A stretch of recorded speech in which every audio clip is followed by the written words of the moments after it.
So exercise 1.1. So it's our lecture number 2 of the first chapter. जल्दी से मैं question 1 का रिकैप दे देता हूँ. क्वेश्चन नंबर 1 में हमने क्या किया था.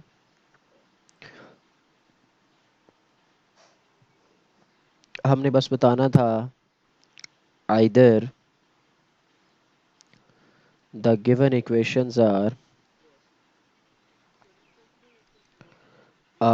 in standard form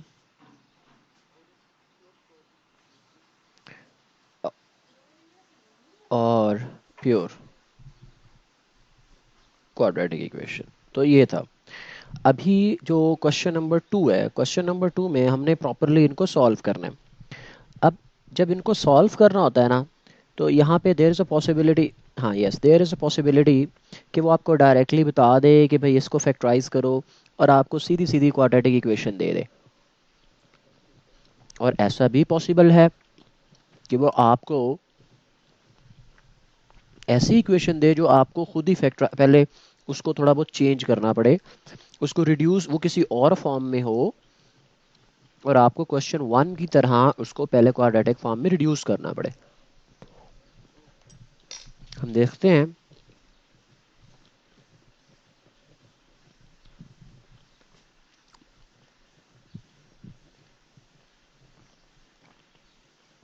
so in this question we have 6 parts. और अगर हम यहाँ पे देखें ना, क्वेश्चन नंबर 1 ये स्टैंडर्ड फॉर्म है. Question number 2 is almost a standard form. बस आपको एक काम करना पड़ेगा, इस y को अंदर मल्टीप्लाई करना पड़ेगा. चलो इसको सॉल्व करते हैं. ठीक है. 3y square equals y into y minus 5.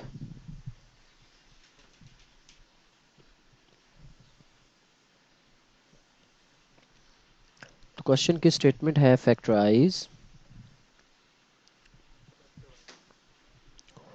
and it is the second part. 3y square equals y into y minus 5. अब बस इन क्वेश्चंस को सॉल्व करने के लिए आपको स्टैंडर्ड फॉर्म लाजमी पता होनी चाहिए. वो ये है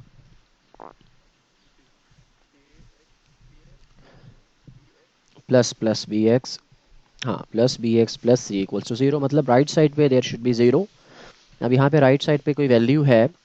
क्वेश्चन नंबर 1 आप चूँकि प्रैक्टिस कर चुके हो, तो इसलिए आई वांट कि आप ज़रा मुझे इस इक्वेशन को स्टैंडर्ड फॉर्म में कन्वर्ट करके दो. 1 मिनट है आपके पास.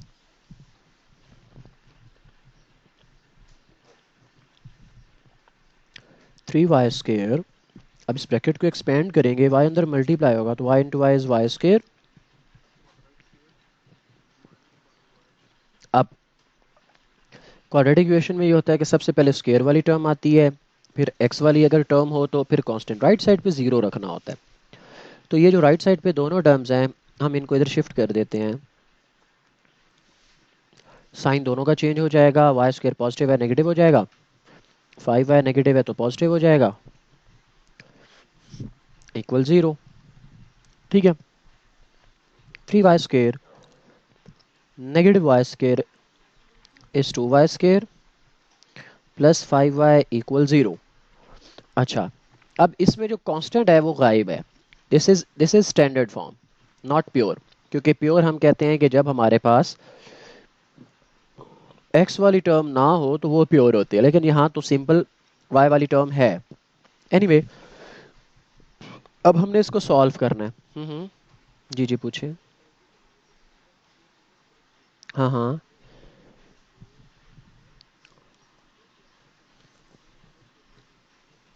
दिस इज 3y स्क्वायर ना, ये 1y स्क्वायर है.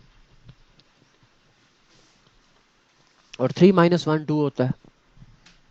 लाइक टर्म्स है ना, तो इसलिए माइनस कर दिया.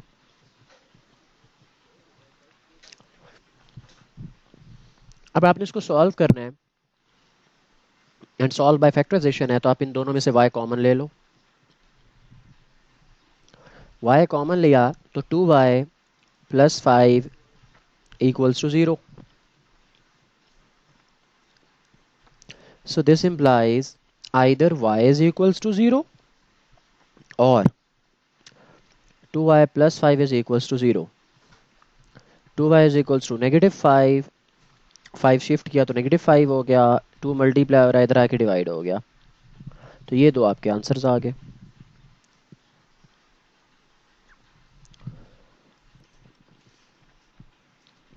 नेक्स्ट देखते हैं इसका, चलिए थर्ड पार्ट ही देख लेते हैं इसका। क्या स्टेटमेंट है उसकी लिखवाइएगा ज़रा।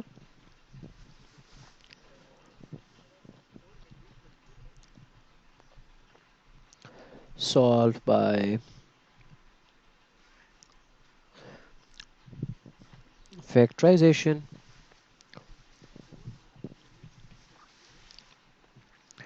For -32x equal 17x square.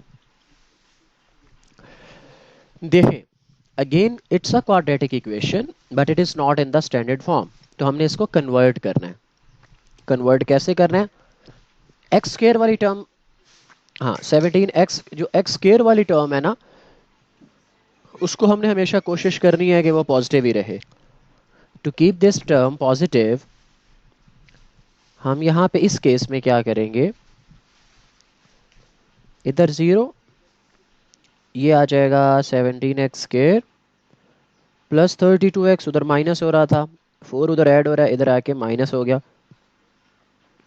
इसको हम ऐसा लिखें या इसको हम ऐसे लिख लें, इन दोनों से कोई फ़र्क नहीं पड़ता।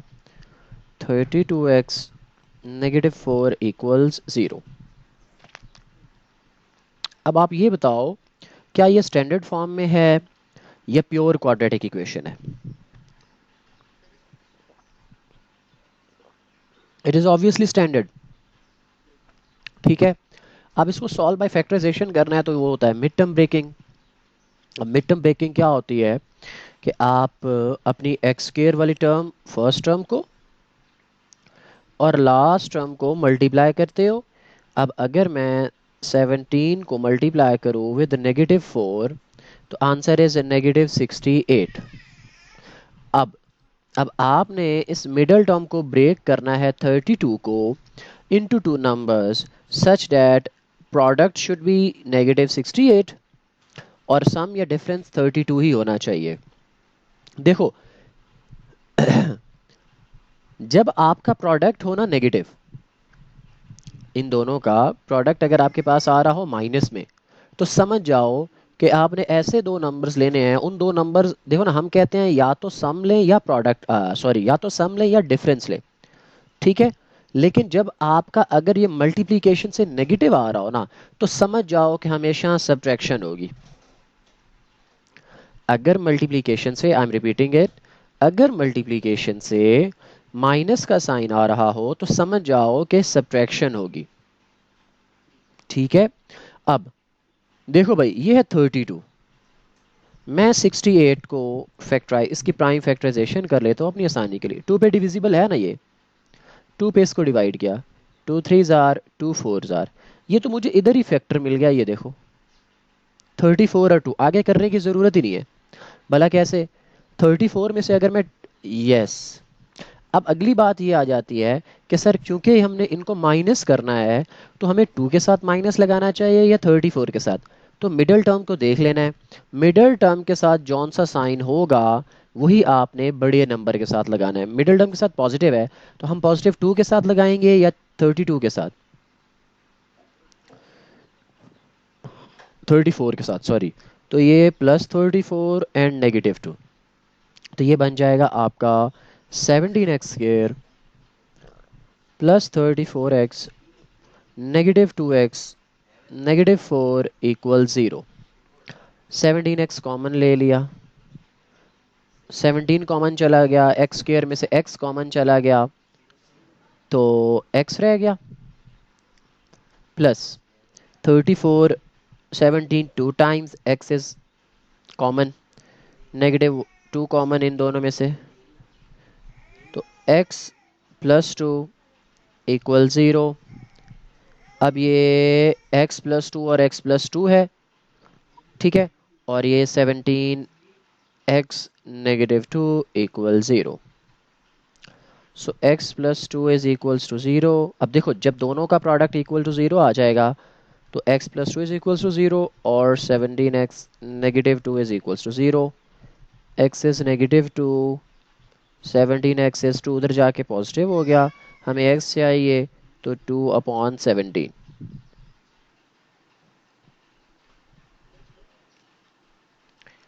चले let me write. It's 2/x negative 9 equals 1/x negative 3 negative 1/x negative 4. So this is our sixth part of question number 2. अब देखो सबसे पहली बात अगेन वही है कि क्या ये क्वाड्रेटिक इक्वेशन है. Obviously it is not. है या नहीं है हमें नहीं पता चल रहा. ये तो फ्रैक्शंस में आ गई है और फ्रैक्शंस के उसमें लीनियर फैक्टर्स आ गए हैं. हमें थोड़ा सा इसको मॉडिफाई करना पड़ेगा और उसके बाद हम देखेंगे कि क्या ये क्वाड्रेटिक इक्वेशन बनती है कि नहीं बनती. ठीक है. और जब भी हमारे पास फ्रैक्शंस आ जाती है it is like question number 1. पहले आपने इस पर क्वेश्चन नंबर 1 करना है. क्वेश्चन 1 की हेल्प से आपने इसको सिंप्लीफाई करना है. फिर उसके बाद क्वेश्चन 2 वाला काम करना है, फैक्टराइजेशन वाला. ठीक है. Statement is same. Solve, question वो यही कह रहा है, सॉल्व बाय फैक्टराइजेशन.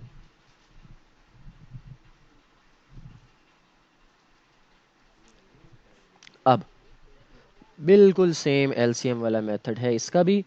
हम इसका सॉल्यूशन कर रहे हैं. Start 2/x negative 9. और एलसीएम लेने का सबसे आसान तरीका क्या होता है, हम डिनोमिनेटर्स को सेम बना देते हैं. तो अब राइट साइड पे हमारे पास दो फ्रैक्शंस हैं.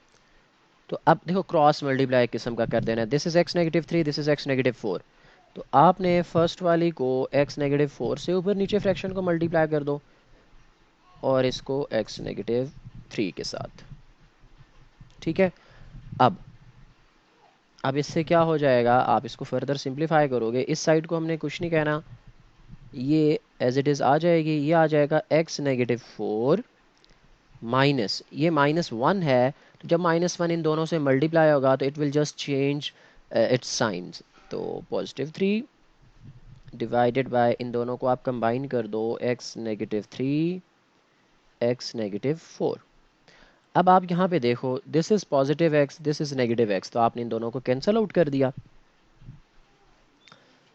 तो you are left with x 2/x minus 9 minus 4 plus 3 is -1 into x negative 3. हाँ, आप इसको एक्सपेंड कर लो इधर ही. x इन दोनों से मल्टीप्लाई कर दो, x with this whole factor then negative 3 with this whole factor. x with x, x square हो जाएगा और x with x, x square, negative 4x negative 3x और negative negative into positive is 12. अब यहीं पे मैं इसको छोटा सी इधर ही सिंप्लीफाई कर रहा हूँ डिनोमिनेटर को ही. एक्स स्केयर, ये दोनों लाइक टर्म्स हैं आपके पास, तो ये हो जाएगा x square negative 7x plus 12. यहाँ तक कोई बात कन्फ्यूजन हो तो पूछ लो. अच्छा, तो ये बन गया आपका 2/x negative 9 negative 1 divided by x square negative 7x plus 12. अब आपने क्रॉस मल्टीप्लाई कर देना है. क्रॉस मल्टीप्लिकेशन आप सिर्फ और सिर्फ उस टाइम पे करते हो बच्चे जब आपके पास दोनों साइड्स पे, इक्वेशन की दोनों साइड पे एक एक फ्रैक्शन आ जाए. ठीक है. तो ये बन जाएगा 2 times x square negative 7x plus 12 equals negative 1 into x minus 9. Further हम क्या करेंगे, क्रॉस मल्टीप्लिकेशन के बाद ब्रैकेट्स एक्सपेंड करते हैं. तो ये बन जाएगा 2x square negative 14x positive 24 equals negative x negative negative positive 9. आप इन दोनों टर्म्स को लेफ्ट साइड पे ले आओ. 2x square negative 14x positive x, ये नेगेटिव x था, इसको शिफ्ट किया तो प्लस हो गया, प्लस 24. इस 9 को शिफ्ट किया तो ये नेगेटिव हो गया. अब ये दोनों भी लाइक टर्म्स हैं, ये दोनों भी लाइक टर्म्स हैं. तो ये बन जाएगा आपका बचे 2x square negative 13x and I think so positive 15। इसकी mid term break is very simple.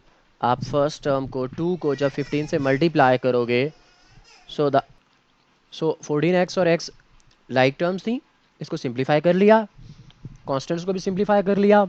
अब मिड टर्म ब्रेक करनी है। अगर मैं इस 2 को 15 से मल्टीप्लाई करूँ तो आंसर आता है 30 और प्लस 30 आता है। और मैंने प्रीवियस क्वेश्चन में आपको बताया था, अगर आपका आंसर नेगेटिव आए, मल्टीप्लाई करने से नेगेटिव आ रहा है, तो आपने सब्ट्रैक्शन करनी होती है, अदरवाइज आपने ऐड ही करना होता है। अब आंसर पॉजिटिव है तो मतलब वैल्यूज ऐड ही होंगी, लेकिन चूंकि हमारी मिडिल टर्म नेगेटिव है तो हम जो भी दो नंबर्स लेंगे दोनों के साथ माइनस का साइन लगाएंगे। तो मेरे ख्याल में अगर मैं ये ले लूँ -3x और -10x, -3 और -10 -13 और प्रोडक्ट 30। फर्स्ट टू टर्म्स में से सिर्फ और सिर्फ x कॉमन है, इन दोनों टर्म्स में से 5 कॉमन है। Again 2x -3 and x negative, sorry 30 कहाँ है? 30 तो क्वेश्चन में है ही नहीं ना।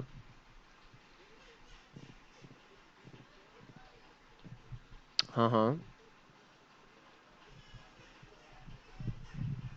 हाँ हाँ, वो तो रफ में हमने लिख लिया ना, ये रफ में यो सारा रफ वर्क है हमारा।